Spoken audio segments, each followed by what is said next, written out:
Now, therefore, what I propose we do is that we, instead of just ideologizing, we have a clinical experience.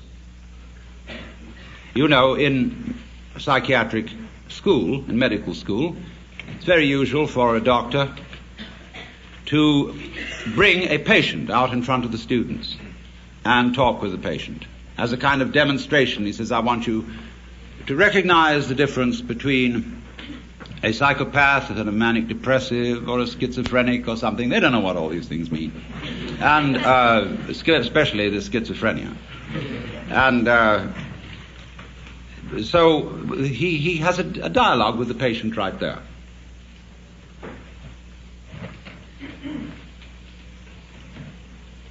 So let us suppose that I'm the patient, and you are the students and the doctors. And I suffer from what you would call the delusion that I'm God. And therefore, you might want to do something about me, or with me, or humor me, or ask me questions. And so I'm perfectly willing to submit to your examination and your treatment, and invite you to help yourselves. Now, when did you become God? Now. Will you marry me? No.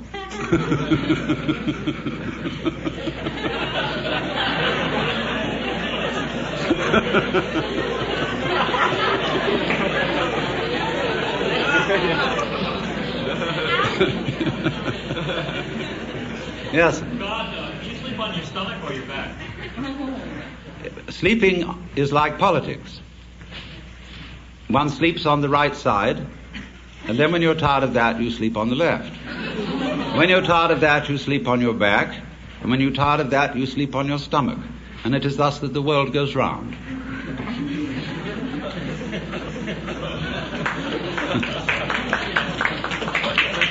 If you are God now, what were you yesterday? Now, How do you become God? you don't become God. Am I also God? Yes. Are we then the same person? No. What is God? Remember, 3 persons but 1 God. God,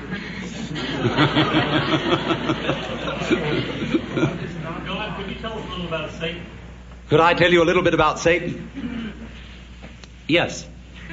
Although the matter is a little esoteric, but I told you all about it in the book of Job, where you will see that in the court of heaven, Satan is the district attorney. He is not, as Christians imagine, the enemy of heaven and the enemy of mankind. He's merely the person who sees the bad side of things and carries out the dirty work. And therefore, he saw Job and wondered whether Job really was as great a guy as he seemed to be, and suggested that God should appoint a committee of investigation to find out. And the committee did its work very thoroughly, but the case went against Satan, because it was proved in the end that Job was an honorable man. Now, you notice that although we pay the salary of the district attorney, whenever there's a great criminal case before the public eye, people begin to take the side of the underdog. And the prosecutor always has less public sympathy than the defense, except in political trials.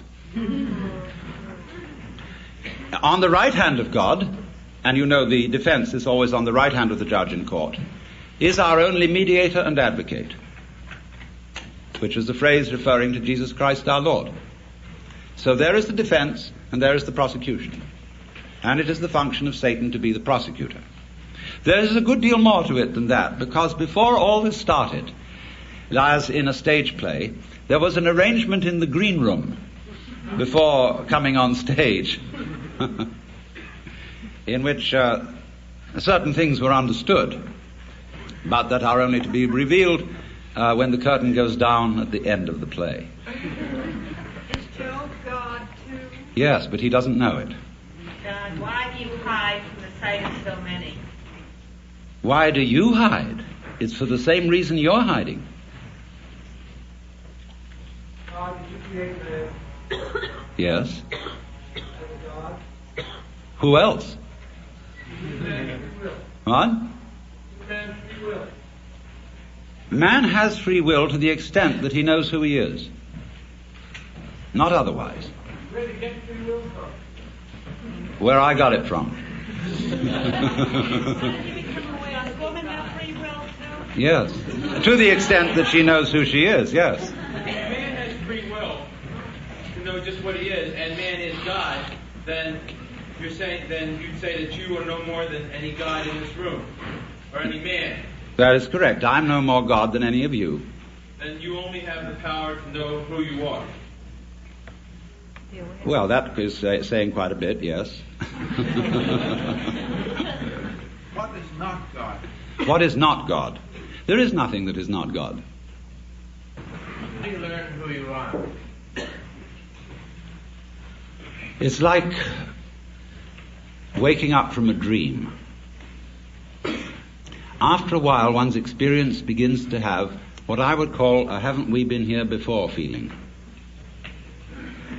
Going round and round and round. And then you begin wondering, where am I going? And to answer that question, you have to try and find out what you want. And so I went into that very thoroughly. What do I want to happen? And, of course, as soon as you ask yourself that, you begin to fantasize. And our amazing technology is, of course, an expression of human desire for power, for what we want to achieve. So I simply set myself to thinking through how far we could go. And so I soon found myself at a great push-button place, where I had a fantastic mechanism with buttons available for every conceivable thing I could wish. So I spent quite a bit of time playing with those. And science fiction wasn't in it. You know, you go going like that, and here is Cleopatra. And so on, you know, and then press this button, symphonic music in 4-channel sound, 16-channel sound, anything, you know, all possible pleasures are available. And when, you know, you're like everybody's dream of the Sultan in the palace, you suddenly notice there's a button labeled surprise. You push that, and here we are.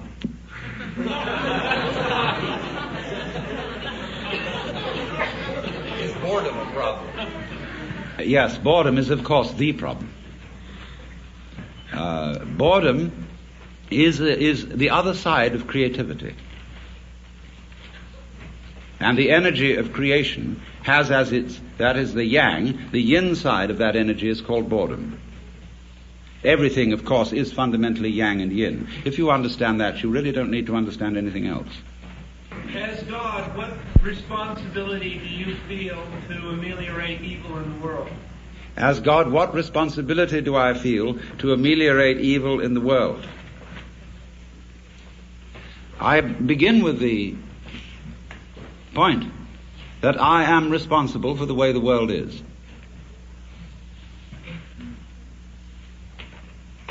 If I couldn't feel that, I'd have to blame somebody else. I'm not willing to do that, because I know that under various changing circumstances it might be appropriate for me to be as big a rascal as rascals have been. Now, as to improving the world is always improving. It may look to some people slow, but it's improving even when it is declining, because the world works in an undulatory process, like a wave. It goes up and it goes down, it goes up and it goes down. And it couldn't go up all the time, because if it did, we wouldn't know that that was up.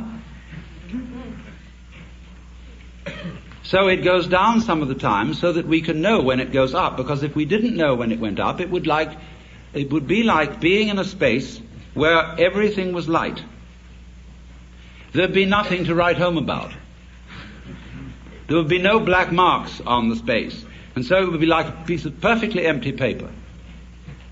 Similarly, to be in a completely black space would also be a kind of unconsciousness with nothing to write home about, as there'd be nothing would make any difference. So therefore, if you're going to have black, you won't know that it's black unless you have some white, and if you're going to have white, you won't know that it's white unless you have some black. Why do you teach us all to love one another? Because if we get to that point, there won't be any of these ups and downs. We'll have to tell you. Correct, but that's not a teaching, it's a koan. A koan. A koan is a Japanese word for a spiritual problem used in Zen Buddhism, such as, what is the sound of one hand? And these problems are given to those who ask questions concerning their spiritual development. And sometimes, as St. Paul pointed out, commandments are given not in the expectation that they will be obeyed, but in the expectation that they will reveal something to those who hear them. That was St. Paul's comment on the whole Mosaic law. Yes, sir. If we accept the beast. What? If we accept the beast, try to see that we are all God. Yes. What of the hereafter? Is there a heaven? Is there a purgatory? Is there a hell? The hereafter is, of course, now. Because if you will examine it closely, there is no when else than now. And if you want to make hell of it, you can make hell of it. If you want to make heaven of it, you can make heaven of it. Purgatory, purgatory. It's all here. Always was, always will be.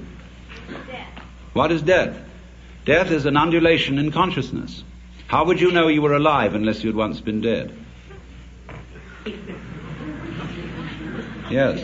You realize in the same way that Jesus is that you're God, why was it unnecessary for him to have material possessions and necessary for you? It wasn't unnecessary for him to have material possessions. They said of St. John the Baptist that he was an ascetic, but of Jesus, this man consorts with gluttoners and wine-bibbers and comes eating and drinking.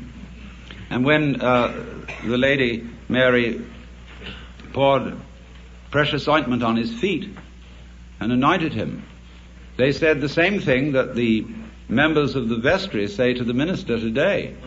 Why this great expense? Couldn't it all have been sold for much money and given to the poor? But it's a problem. It is a problem, sure.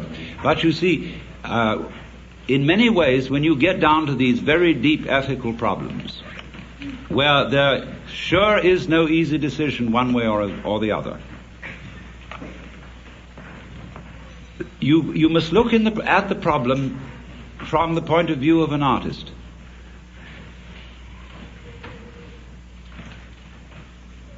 Which way of doing this is in some sense greater?